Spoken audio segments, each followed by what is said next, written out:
Halo adik-adik semua, pada video kali ini kita akan melanjutkan dari materi sebelumnya mengenai GGL induksi, yaitu mengenai penyebab timbulnya GGL induksi.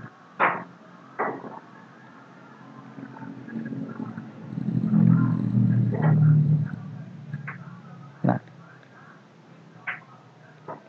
di sini kita uraikan dulu persamaan GGL induksi itu kan GGL sama dengan min N delta V per delta T.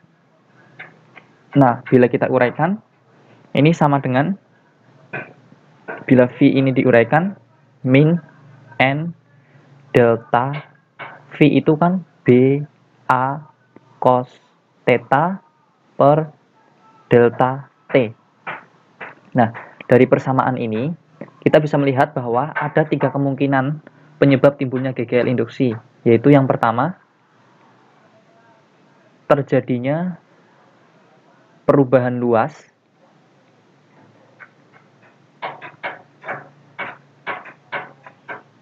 dengan catatan bahwa B dan theta itu tetap. Dan yang kedua, yaitu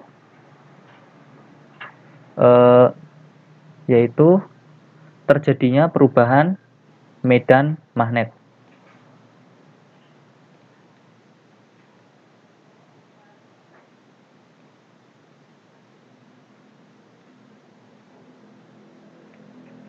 Dengan catatan bahwa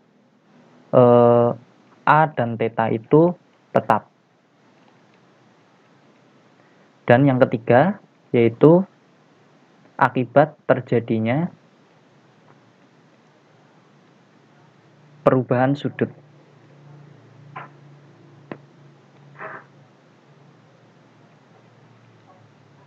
Nah, berarti dengan catatan B dan A tetap.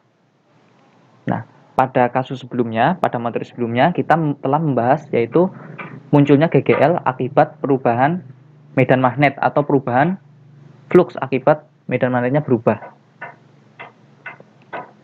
Nah, sekarang kita akan membahas yang pertama, GGL induksi karena perubahan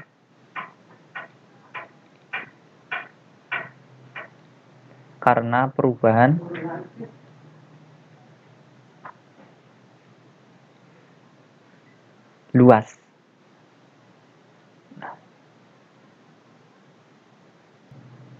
Nah, misalkan kita punya sebuah kawat, kita sambungkan dengan suatu hambatan.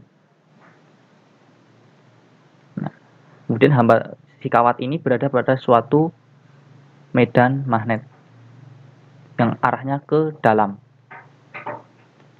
bidang ya, masuk bidang maksudnya.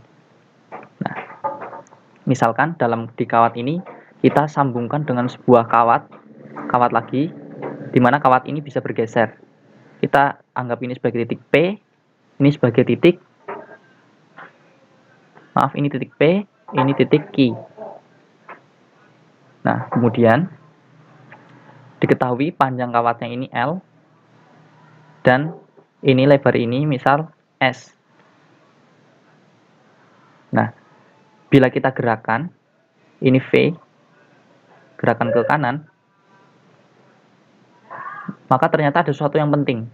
Di sini juga muncul adanya gaya Lorentz. Catatan, gaya Lorentz itu dalam kasus ini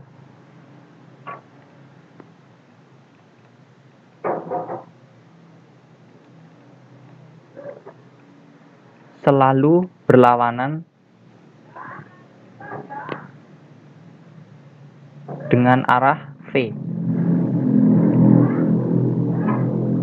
Nah, ternyata ketika si kawat PQ ini digerakkan ke kanan, ternyata muncul adanya arus induksi.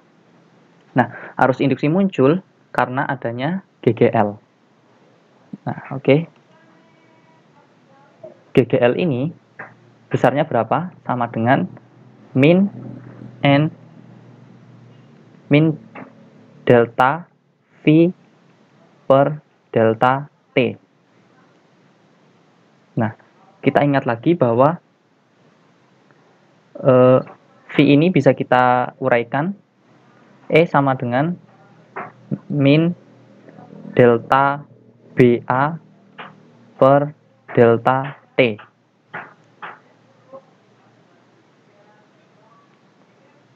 Delta BA cos theta ya, cos theta per delta T.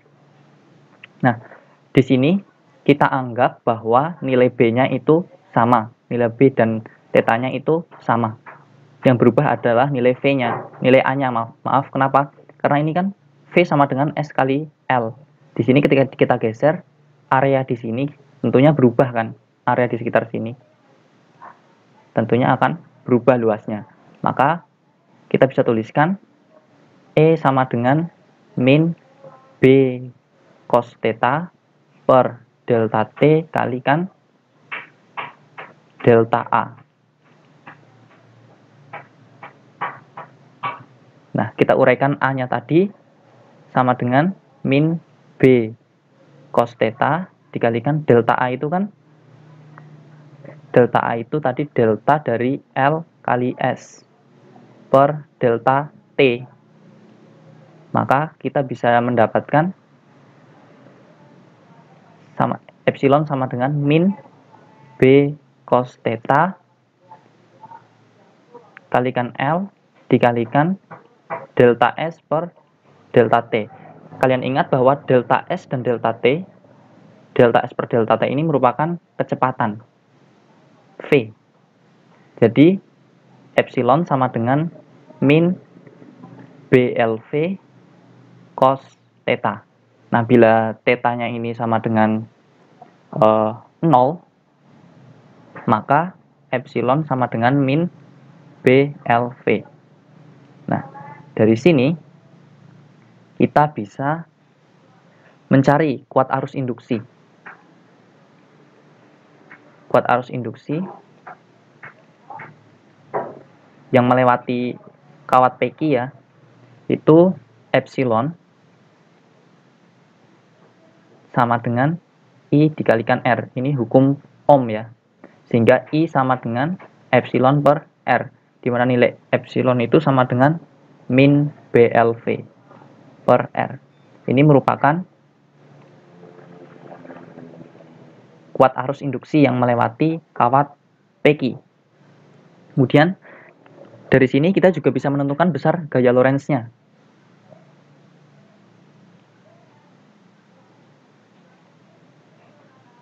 Gaya Lorentz itu kan persamaannya FL sama dengan BIL. Nah, B-nya tadi kita masukkan nilai B, I-nya kita gantikan dengan ini, maka menjadi min BLV per R dikalikan L. Maka gaya Lorentz-nya itu besarnya min B kuadrat L kuadrat V per R. Nah, setelah kita mengetahui dua besaran ini, kita juga bisa mengetahui arah arus yang melewati kawat Pecky. Nah, gunakan kaidah tangan kanan. Arahkan jari telunjuk Anda masuk ke dalam bidang kertas dan arah telapak tangan Anda sesuai dengan menghadap arah yang ditunjukkan oleh gaya Lorentz. Nah, di sini ibu jari Anda tentunya akan menunjuk ke atas, ke arah P. Nah, oleh karena itu berarti arah dari arus itu seperti ini. Oke. Ketika tadi kita membahas mengenai GGL induksi karena perubahan luas, sekarang juga kita masih membahas itu, tapi kasusnya berbeda, yaitu GGL induksi pada lingkaran.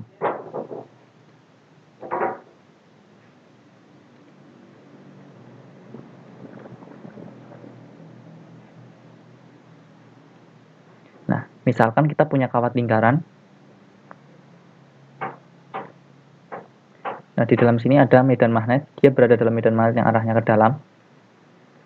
Nah, kemudian kita punya di sini di sumbu kawatnya ini, kita kasih sebuah sebuah batang atau kawat yang panjangnya L. Nah, kita gerakan berlawanan dengan arah jarum jam. Nah, di sini kita bisa menghitung GGL-nya. GGL sama dengan min N B DADT. Delta ini kasus ketika delta T mendekati 0.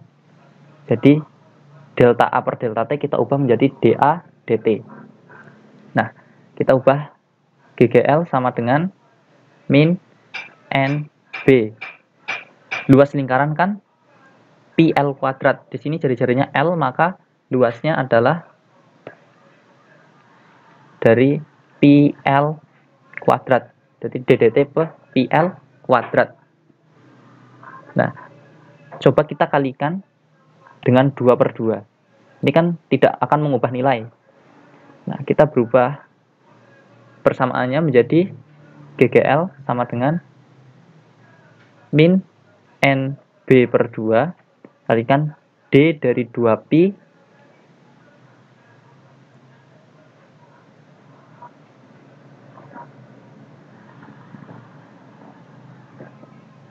ini L kuadrat ya, min NBL kuadrat per 2 kali D2pi per DT. Seperti kita tahu, 2pi ini merupakan satuan dari theta. Besar sudut ya. Besar sudut, maka perubahan sudut per waktu min NBL kuadrat per 2 ini merupakan perubahan besar sudut per waktu. Kita ubah menjadi omega atau kecepatan sudut.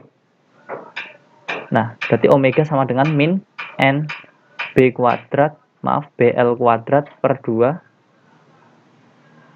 omega. Ini adalah besar GGL induksi pada lingkaran. Pada kasus ini. Bila tadi kita membahas GGL induksi karena perubahan luasan, sekarang kita akan membahas perubahan GGL induksi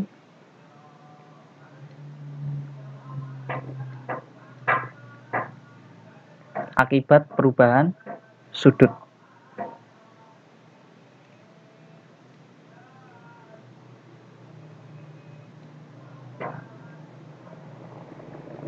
Nah, di sini ini biasanya terjadi pada generator yang prinsipnya seperti ini.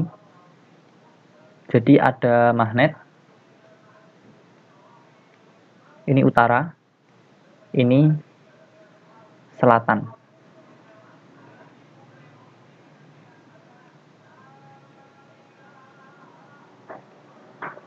Nah, di sini kita kasih sebuah kawat, bentuknya seperti ini.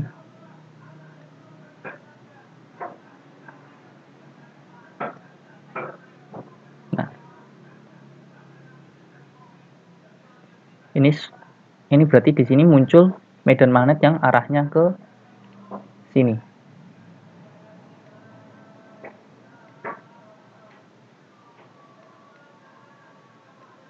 Nah,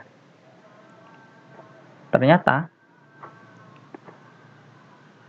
bagaimana cara mengubah ininya? Ini ternyata si kawat ini cara menimbulkan GGL-nya adalah kawat ini diputar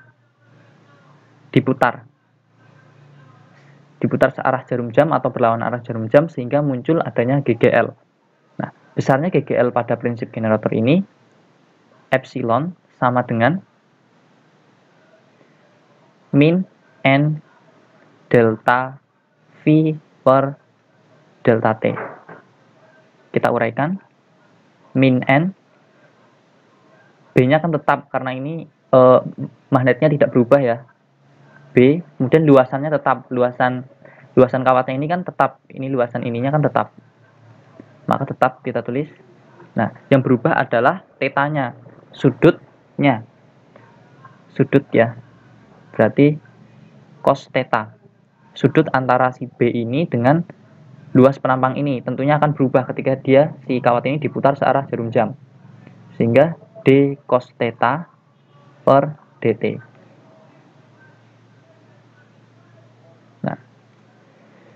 bisa kita tuliskan GGL-nya sama dengan min N B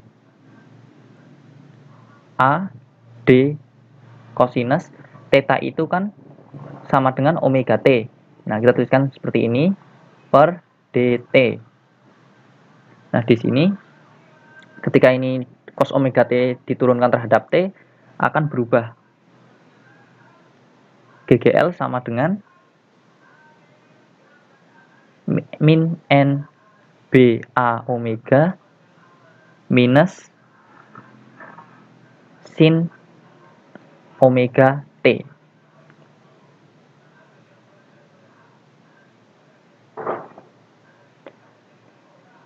Dikalikan maksudnya. Berarti epsilon sama dengan min NBA omega dikalikan min sinus omega T. Sehingga epsilon sama dengan NBA omega sin omega T. Nah, di sini GGL-nya ternyata akan maksimum ketika sinus omega T sama dengan 1.